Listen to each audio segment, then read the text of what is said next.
Hello viewers, I hope my all friends and family members very well.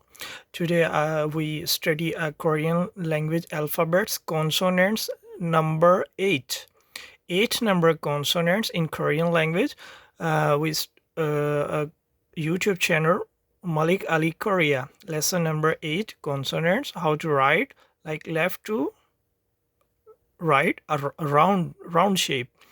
The English round shape is we call a O and the okay guys Urdu Urdu में इसे की आवाज़ show करेंगे अगर ये किसी लफ्ज़ के किसी भी अल्फाज के शुरू में आता है तो ये इसका कोई साउंड नहीं है और अगर ये किसी अल्फाज के आखिर पे आता है तो ये की आवाज़ निकालेगा तो इंग्लिश में इसे like ing when we say ing when this word come the last of any word, so we call ing sound.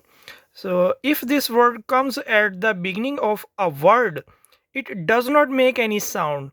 Okay guys, अगर ये किसी अल्फाज के शुरू में आएगा तो इसका कोई साउंड नहीं होगा, कोई आवाज़ नहीं होगी, विदाउट साउंड इसे पढ़ेंगे, ठीक है। और when it's come is the any word of the last situation, so then we call a like a ing okay guys, it's too easy. Also same language in Arabic and Hindi language and Punjabi also. Punjabi which we ung दी आवाज़ कटांगे बहुत आसान है और हिंदी में भी हम इसे दर्शकों हम इसे हिंदी में भी की आवाज़ निकालेंगे और इंग्लिश में सेम आल्सो so जी guys, thank you. Please subscribe my YouTube Malik Ali Korea. Thank you guys.